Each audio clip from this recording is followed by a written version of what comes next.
یہ کہتے ہیں کہ رمضان آنے والا ہے، ہمیں سمجھ کر قرآن پاک پڑھنا چاہیے یا کثرت سے قرآن پاک پڑھنا چاہیے؟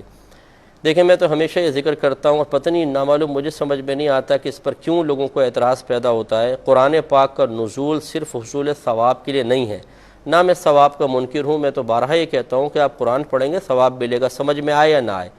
لیکن یہ جو ہم نے عادت بنا لی اور روش بنا لی کہ قرآن سمجھ میں نہ آئے کوئی بات نہیں، بس پڑھتے چلے جائیں گے، اور پوری زندگی مسلمان ایسا گزار دیتا ہے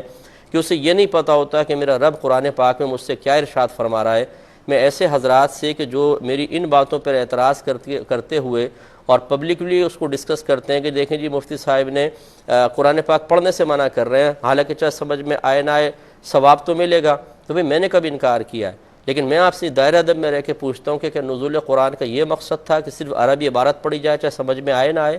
صحابہ کرام جو عربی اللسان تھے ان کے بارے میں اللہ تعالیٰ نے فرمایا کہ یتلو علیہم آیاتہ ویزکیہم ویعلمہم الکتاب والحکمہ، کہ یہ رسول ان کے سامنے قرآن پاک کی تلاوت فرماتے ہیں، ان کا تزکیہ نفس فرماتے ہیں اور انہیں کتاب اور حکمت سکھاتے ہیں۔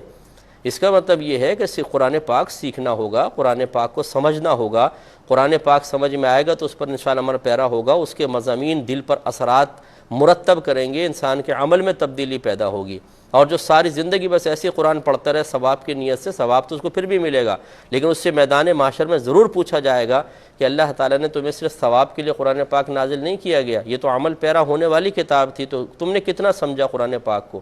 اس لیے مطلب یہ کہ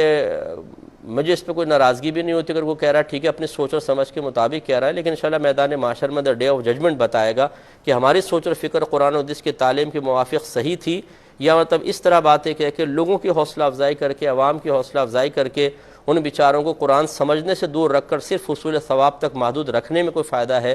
یہ تو پھر اپنی اپنی سوچ کی بات ہوتی ہے، وہ آخرت میں انشاءاللہ پتہ چل جائے گا۔ اس لیے جو ہم سے ہماری سوچ کے مطابق چلنا چاہتے ہیں، اور میں بالکل قرآن و حدیث کے موافق ہی بات کرتا ہوں، کوئی اپنی ذاتی رائے میری یہ نہیں ہے، تو قرآن و حدیث کی تعلیم کا نچوڑ ہے، تو ان سے میری گزارش یہ ہے کہ قرآن سمجھ کے پڑھیں،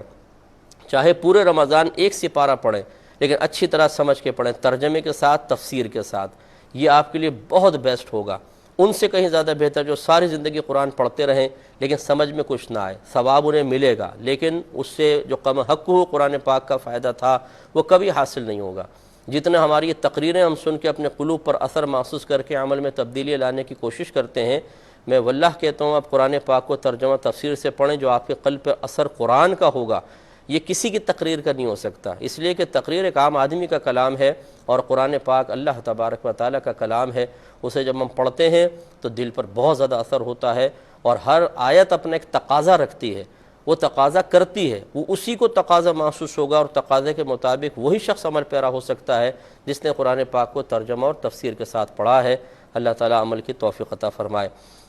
ایک کویسچن کسی بھائی نے کہا تھا کہ ترجمہ قرآن کون سا پڑھا جائے؟ دیکھیں بہت سارے ترجمے ہیں جو بہت ہی اچھے ہیں، آپ پڑھ سکتے ہیں، لیکن میں جس ترجمے کو پسند کرتا ہوں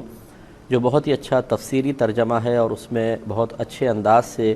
عقائد کا ذکر بھی ہے اور محبت اور پیار کا عنصر آپ کو بہت زیادہ نظر آئے گا، وہ اعلیٰ حضرت امام اہل سنت رحمۃ اللہ علیہ کا ترجمہ ہے کنز الایمان۔ آپ یہ لے لیں، اور اس پہ ایک مختصر سا حاشیہ ہے خزائن العرفان کے نام سے،